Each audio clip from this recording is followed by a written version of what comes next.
Jadi wa indahu mafatihul ghaib. Jadi tidak ada yang tahu tentang yang gaib ini kecuali Allah Subhanahu wa taala.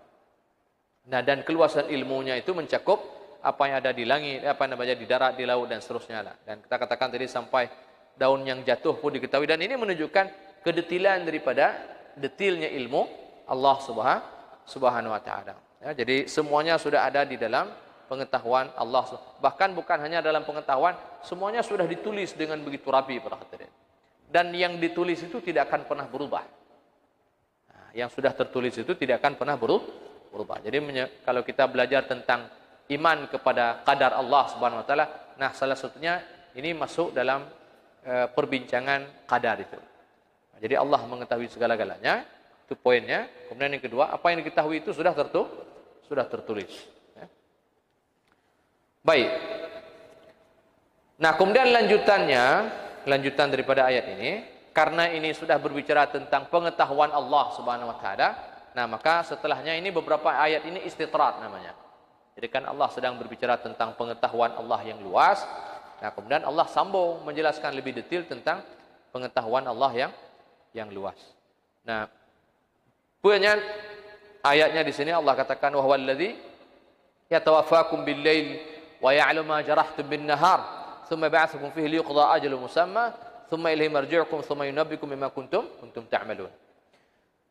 Nah, jadi di sini Allah katakan apa? Dialah yang mematikan kalian di malam hari. Wa ya'lamu ma jarahtum bin-nahar, dan mengetahui apa yang kalian lakukan di siang hari. Ya. Nah, tapi sebelum ini di sini ada satu hadis berkaitan dengan ayat di belakang tadi. Belum bacakan tentang kurundon, mudah-mudahan ada faedahnya ini ya. Nah, ini terkait dengan ayat di belakang. Nah, di sini dikatakan an Salim ibn Abdullah an abihi anna Rasulullah SAW qala mafatihul ghaib khams la ya'lamuha illa Allah. Nah, jadi dikatakan di sini bahwa kunci-kunci yang gaib itu ada 5. Tidak ada yang tahu kecuali Allah Subhanahu wa taala. Nah, di antaranya dikatakan di sini innallaha 'indahu ilmus sa'ah wa yunazzilul ghaits. Jadi Allah mengetahui tentang kiamat. Tidak ada yang tahu kecuali Allah Subhanahu wa taala. Wa yunazzilul ghaits, dan dia yang menurunkan hujan. Wa ya'lamu ma fil arham, dan dia yang tahu apa yang ada di dalam rahim. Wa ma tadri nafsun madza taksibu ghadan, dan tidak ada yang satu jiwa pun yang tahu madza taksibu ghadan, apa yang akan dia lakukan esok apa yang akan dia peroleh esok hari. Wa ma tadri nafsun bi ayrin tamut, dan tidak ada yang tahu ya. Jadi satu jiwa pun tidak tahu di mana dia akan mati. Innallaha alimul khabir. Ini ayat Allah sebenarnya ya.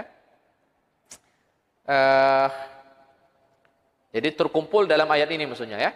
Jadi ada tentang hari kiamat, pengetahuan hari kiamat, tidak ada yang kecuali Allah. Kemudian pengetahuan tentang hujan. Hujan maksud di sini adalah detil hujan para hadirin. Jadi sampai tetesan-tetesan hujan itu, kalau misalnya hari ini hujan di Luxembourg, kira-kira debit hujan itu ada berapa kira-kira? Pedupnya hujannya, berapa banyak volume airnya, itu Allah mengetahui sampai detil-detilnya itu Allah tahu. Jadi bukan hari ini hujan tidak hujan gitu ya. Begitu juga dengan wa ya'lamu ma fil arham, Allah tahu apa yang ada di dalam rahim. Nah, ulama menjelaskan maksud pengetahuan Allah tentang apa yang ada di rahim itu bukan hanya sekedar ini laki kah perempuan kah. Dulu memang begitu penjelasan para ulama tentang ayat ini. Wa ya'lamu ma fil arham, karena dulu orang tidak tahu ketika seorang perempuan sudah hamil, orang tuh tidak tahu ini kira-kira yang bakal lahir ini laki atau perempuan, tidak ada yang tahu. Hari ini kan sudah tahu. Nah, apakah kemudian pengetahuan kita tentang apa yang ada di rahim itu memintas pengetahuan Allah? Tidak. Karena ulama kemudian menjelaskan lagi apa maksud pada Allah mengetahui apa yang ada di rahim. Bukan hanya sekedar jenis kelaminnya para hadirin, tapi tentang nasib orang yang ada di dalam rahim itu. Ilmu pengetahuan tidak bisa mengukur itu.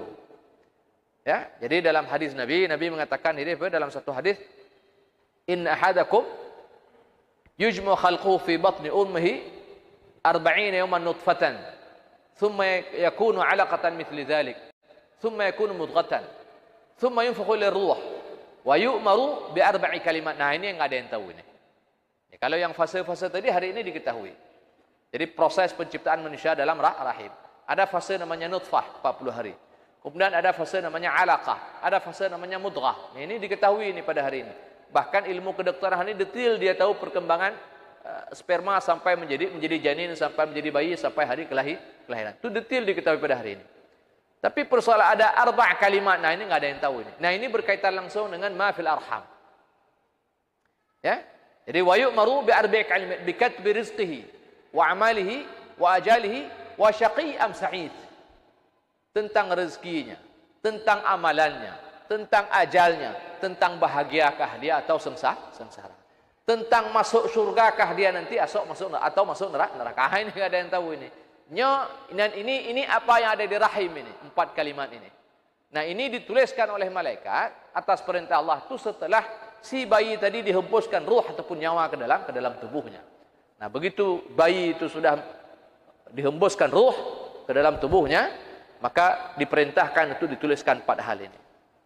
Nah, jadi tentang rezekinya seperti apa, ajalnya kapan, kemudian amalannya seperti apa, dan apakah dia nanti akan bahagia maupun akan sengsara. Nah, ini hatta malaikat pun tidak tahu para hadirin kecuali dia diberitahukan oleh Allah Subhanahu Wa Taala. Nah, malaikat pun yang tulis sudah tuh. Di malaikat hanya tahu sekedar apa yang diperintahkan ditulis. Apakah nanti kemudian ini orang dia akan masuk surga neraka, malaikat pun tidak tahu itu. Nah, jadi ya sangat misterius begitu kan? Nah, ini maksud wa ya'lamu ma fil arham. Jadi Allah mengetahui apa yang ada di dalam rahim. Nah, jadi ini bukan semata-mata berkaitan dengan pengetahuan medis ya, yang pada hari ini ya tentang biologi tentang jasad bayi ini ada di rahim. Nah, kemudian apa lagi? Mafatul ghaib. Kemudian wa ma tadri nafsun madza taksibu ghadan. Nah, ini saya kira kaitannya dengan hadis tadi. Tidak ada yang tahu tentang apa yang akan kita peroleh esok hari. Allah tahu, kan? Kemudian wa ma tadri nafsun bi ardin tamut, dan tidak ada yang tahu di mana bumi mana kita akan meninggal dunia. Nah, jadi ini semuanya misteri dan sangat rahasia yang tahu hanya Allah Subhanahu wa taala. Nah, ini ayat ini para hadirin nanti menjadi salah satu ayat yang hari ini kan ada hadis-hadis yang memberitakan, dan itu termasuk hadis-hadis yang sahih, paling tidak hasan dah, bahwa orang yang meninggal pada hari Jumat atau pada malam Jumatnya dia tidak akan teraman daripada fitnah kubur gitu kan. Nah, jadi oleh sebagian ulama makna hadis ini, matan hadis ini itu diperdebatkan. Karena dikatakan bahwa persoalan meninggal pada hari Jumat, malam Jumat, ini sesuatu yang tidak bisa diusahakan oleh siapapun. Karena ini persoalan gaib. Kita tidak bisa berencana mati hari Jumat atau malam Jumat. Kita hanya bisa berencana mati dengan amal yang baik. Tapi masalah kapan mati kita tidak bisa rencana. Ya? Nah, hanya rencana itu. Rencana mati di tempat tertentu saja yang lebih mudah pun kita tidak bisa merencanakan itu. Saya ingin mati di masjid, kan? Lalu kita duduklah di masjid, tidak keluar-keluar. Pun tidak bisa itu. Tahu pada jatuhnya, kamu mati dia. Tidak bisa. Apalagi menentukan waktu, lebih lagi tidak bisa. Nah, lalu kalau memang menentukan waktu kita tidak bisa, artinya tidak ada dalam kemampuan manusia untuk mencapai itu. Lalu bagaimana Allah memberi kelebihan kepada orang yang meninggal pada hari itu? Padahal itu sesuatu yang tidak bisa diusahakan. Nah, ini terjadi perdebatan di antara para ulama. Makanya dikatakan ukurannya bukan kapan meninggal, bukan meninggalnya malam Jumat, hari Jumat, tapi ukurannya sesungguhnya pada amal yang dimiliki oleh orang tersebut pada saat dia mengakhiri kehidupannya di dunia ini. Nah, jadi karena malam Jumat lalu kemudian dia aman, belum tentu. Ada orang yang meninggalnya, Nabi kita meninggal hari Senin, dia tidak meninggal pada hari Jumat atau malam Jumat. Tapi apakah Nabi kita ini bermasalah di kuburnya, begitu ya? Ataupun orang saleh yang lain, ada banyak orang saleh para sahabat meninggal tidak pada hari Jumat dan malam Jumat. Tapi mereka semua orang yang meninggal dalam keadaan baik misalnya. Nah, jadi makanya hadis ini di maknanya begitu ya. Jadi matannya itu diperselisihkan. Jadi sanadnya itu paling tidak hasan lah kita katakan. Tapi matannya itu dipersoalkan oleh sebagian para ulama karena dan itu yang kita katakan muskil tadi, yang kayak begini ini muskil namanya. Jadi secara lahiriah hadis itu kan mengatakan siapa yang meninggal malam Jumat ataupun hari Jumat dia akan terbebas pada azab kubur, gitu kan? Nah, apakah nanti orang yang meninggal dalam keadaan Mabuk pergi meninggal hari Jumaat. Dengan main gaplek, main judi, pergi meninggal hari Jumaat. Memang kan cukup pray koknya, hidupnya pray. Ya. Nah, meninggal hari Jumaat kan. Semayang tak pernah ini orang. Ya. Tiba-tiba meninggal hari Jumaat. Betul Pak, saya punya teman dulu.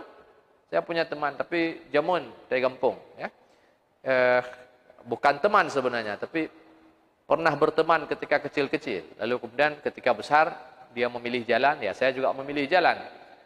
Dan berita terakhir terdengar itu, ini orang mencuri sepeda motor orang di ID, dan dia dengan temannya membawa sepeda motor itu dalam keadaan mabuk, lalu tabrakan, mati. Tapi kejadiannya malam Jumat. Betul Pak?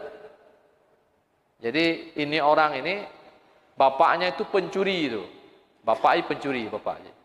Dari kecil saya mengenal bapaknya ini sebagai pencuri, sampai dia tua masih mencuri.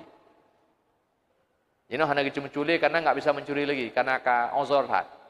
Tapi sampai tua sebelum dia uzur itu dia masih mencuri. Dia anak pencuri maksud saya katakan. Dia anak pencuri, anak agamanya anak pencuri.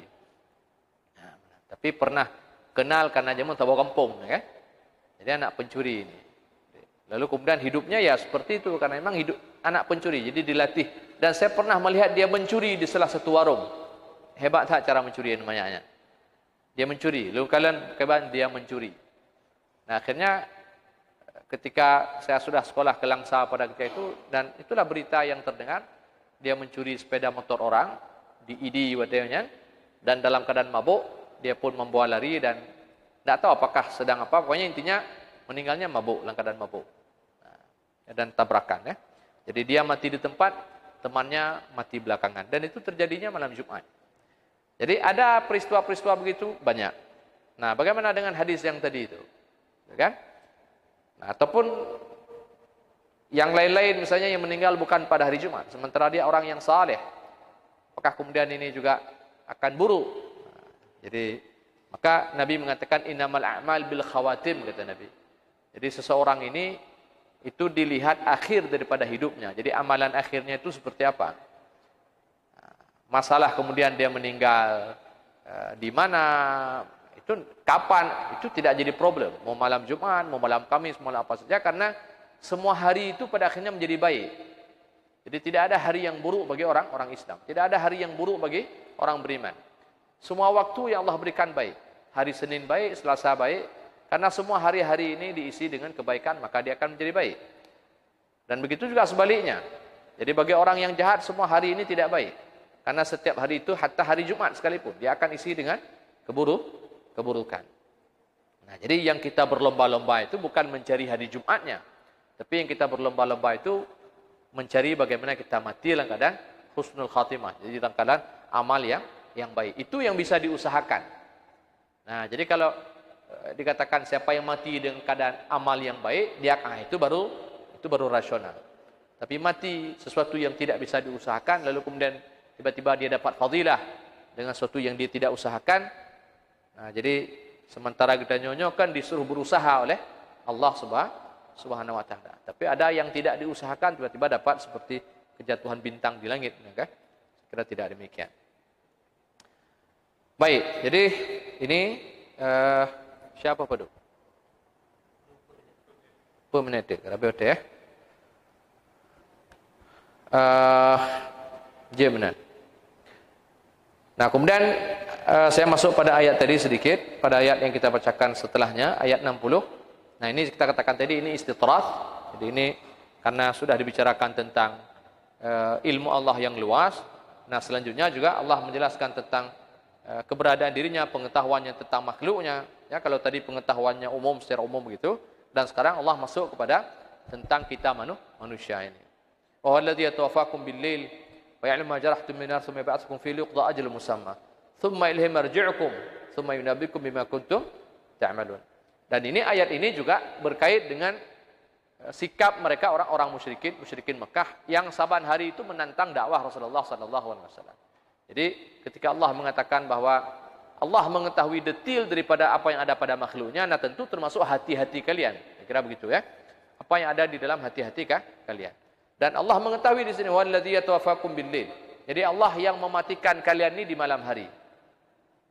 Nah, maksud mematikan di malam hari ini menidurkan. Jadi di sini ada ayat di bawahnya disebutkan Allah yatawaffal anfus hina mautiha wallati lam tamut fi manamiha fayumsiku allati qada 'alaiha al-maut wa yursilu al-ukhra ila ajalin musamma. Jadi orang ketika tidur malam itu ada yang ruhnya itu dilepaskan dan dia tidak dikembalikan, lalu kemudian dia meninggal. Ada yang ruhnya yang lepas itu dikembalikan. Nah, jadi tidur itu dikatakan sebagai wafat kecil. Nah, sementara mati betul-betul itu dikenal dengan wafat besar. Nah, jadi ayat ini menjelaskan tentang dua kematian. Kematian kecil dan kematian besar. Nah, kematian kecil walladzi yatawaffakum bil-lail. Jadi maksudnya Allah mengetahui betul apa yang terjadi pada manusia saat mereka tidur di malam hari. Wa ya'lamu ma jarahtum bin nahar. Dan Allah juga mengetahui apa yang dilakukan oleh manusia pada siang hari.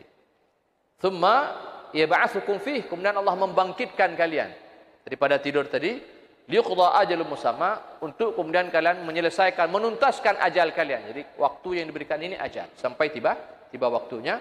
Tsumma ilaihi marji'ukum, kemudian dikembalikan kepada ini namanya kematian yang besar nanti. Tsumma yunabbiukum bima kuntum ta'malun, dan kemudian Allah akan memberitahukan kepada kalian apa yang kalian kerjakan dahulu ketika di dunia. Nah, ini insyaallah akan kita jelaskan kembali di pertemuan yang akan datang. Mudah-mudahan Allah memberikan umur panjang kepada kita semua, diberikan kesehatan. Dan sampai di sini, mudah-mudahan ada faedah dan manfaat. Subhanakallahumma bihamdika asyhadu an la ilaha illa anta astaghfiruka wa atubu ilaik. Assalamualaikum warahmatullahi wabarakatuh.